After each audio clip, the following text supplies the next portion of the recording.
Hello again, 405th. EVAkura here, aka Phil Shinner, and today I want to kind of button up some missed areas in contour lines and templates. I've got a lot to go over, so I'll make this as quickly as possible. What I have here is this piece. This is over contour lines, by the way. This piece right here, this leg piece, I have in front of me. That would be this piece right here. What I've done as far as finding out where the contour lines are on the template is I take the shadows and the creases and just basically transpose them directly onto the paper before I carve it into the backside of the EVA. So there is no magical trick to it, anything like that. You just have to kind of follow around, measure out on your template, and transpose those areas into the EVA or onto the template and then onto the EVA. So I'm also going to go over how I take the template and bring these lines from the template onto the EVA. That was a question posed by Gen A266, and I wanted to go over that here very shortly. So with that, I'm going to go ahead and transfer over to the other video, and we'll go ahead and go over those other fine details. Alrighty, so here's the thing. I actually messed up. On this boot part right here, this piece right here only comes to right here, and it needs to come up to about right here. So what a perfect time to do another template, which I've already cut out and drawn the contour lines that I need to draw into the back of the EVA. And so what I'm going to go ahead and do is tilt everything down and go over this, how I transpose the lines onto the EVA from the template. So let's go ahead and tilt this down. I've already drawn out the outer circumference of the piece onto the EVA, and I'm doing this because I'm showing this part because I want to kind of go over one important step, and that is when you're doing your cuts into the EVA, I do two cuts. I do the first incision, and then I go back over and make sure and follow up that it's gone all the way through. But the most important part is to make sure that your blade is straight up and down. And the main reason for this is because when you go to transpose the image or the contour lines onto the back of the EVA, if you've cut angles into your EVA and you don't have a straight up and down or 90-degree piece to work with, then your template won't fit properly. So kind of working with not the sharpest blade in the world, but it still does the job. I don't have to worry too much about how pretty it is. So there I've got nice 90-degree angles for the most part. Sometimes what I'll do is I'll go over this with Dremel just to make sure that it is done right. So I'm going to go ahead and cut the second one really quick because both of them do have to be cut if you're doing two pieces. It should only take a second, not too bad. While I'm doing this, I might as well go ahead and go over another part really quick, and that is with gluing the contour lines. One thing I forgot to mention before is how important it is to glue all of your contour lines, whether or not they are a valley or a peak. Does not matter, and the reason being is because not only is the hot glue going to help form that line and make it more pronounced, but it's also going to keep that line where it is, that crease or that valley or that fold. It's going to make sure that it stays in that position. And so if you have something like this, once you put the glue on the inside of it, it will keep it there, as well as if it's this way, you put the glue on the outside, it will help maintain that angle. So now that I've cut out the two pieces of EVA, I want to transpose what's on here to the EVA for the contour lines. So what I do is I pick an area that I know is going to stay the same, which would be right down here. This is not going to move at all, no matter what. So what I'm going to do is I'm going to cut out a small section of the template. I'll match that up to the back side of the EVA. I'll take my ballpoint pen or my permanent marker. Now the question was also posed, which one to use. The permanent marker will give a fatter line, which sometimes is, I mean, because it doesn't really matter where the contour lines are, as long as they're within basically the bounds of where the contour line is going to be. It doesn't really matter if you use either a ballpoint. I just find that the marker sometimes marks easier and doesn't get pushed into the tracks here, the texture, so bad. So I'll do the one, I'll flip it over, and I'll do the other one. Come back over, and I'll cut out the next pieces.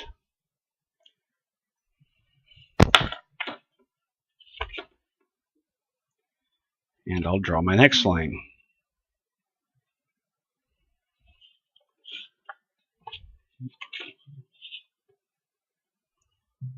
And I'll just continue doing this until all of the lines have been done.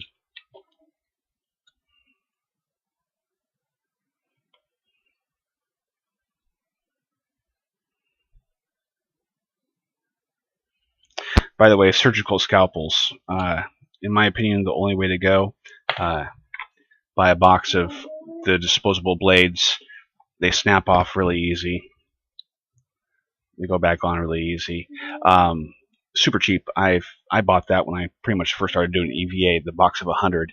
And granted, I don't change them out as often as I probably should, but I still have 25, 30 left, and they last for quite a while. Super inexpensive. I think I paid $13 for the box of 100 of them. So,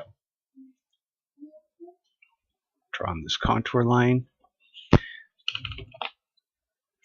And then the final one would be this piece right here. The nice part about this is I have that line that I just drew as a reference point.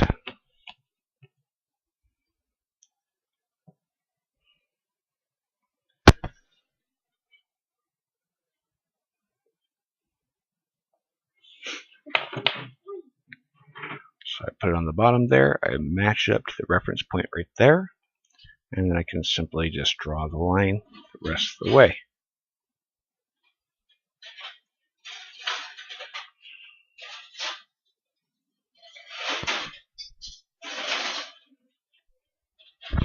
And there you have it. There's that contour line.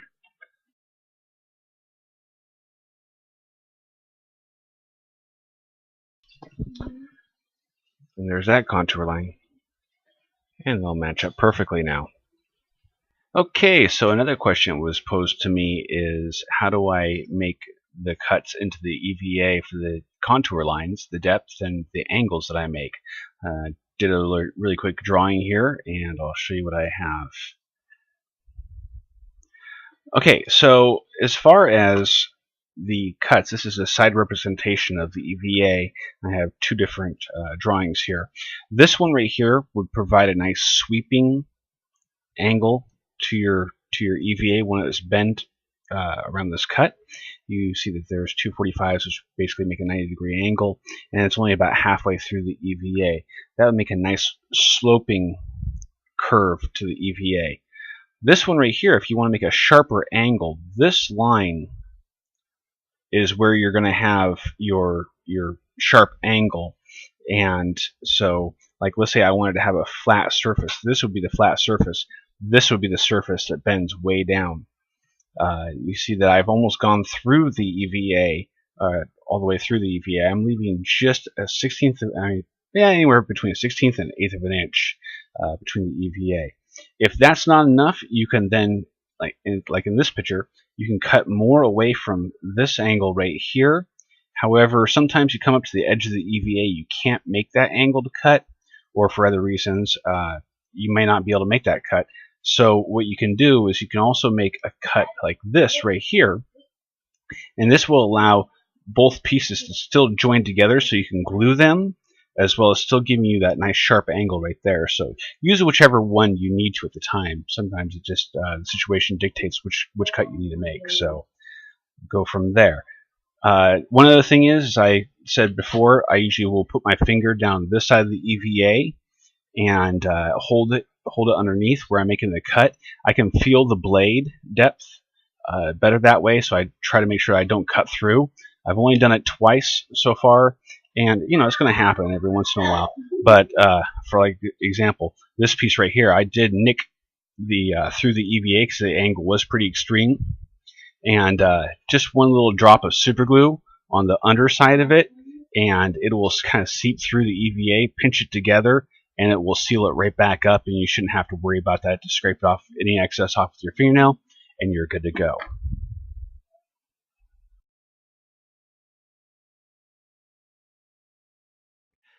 Thrift stores, they're awesome. That's all there is to it. I find toys all the time, and by toys I mean toys. This set of spy night scope toy thing that I found at the thrift store, they wanted $1 for it. Really funny because it does not, obviously it just shows green tint to it, and that's pretty much all there is. There's a button here that turns on a light, and then the reason why I bought it was when I hit this one, that right there, and then there's a light right there. So obviously if there's a good battery in there, that light will turn on. It's LED. So I'm definitely going to be using this in one of my builds. I might even send the parts over to my friend who has a 3D printer and have him print off a couple more of these just so I have this mechanism handy. Another thing I want to let you guys know I'm going to be doing is I have here my very first foam build, Iron Man helmet. In fact, it was my very first anything build. Did an okay job on it. It came out pretty good. But my new challenge is going to be doing a Master Chief from Halo 3. It's going to be a pretty exciting build. I'm going to try to document it as much as I possibly can, and keep you guys up to date with how I do on that. That's for a friend of mine. It's kind of a semi-commission thing. I'm probably going to do it for free just because he's such a good friend. He's in the military, being deployed overseas again, and just want to give him something to look forward to coming back to. So I hope you guys look forward to seeing that. So thank you very much, and keep on building.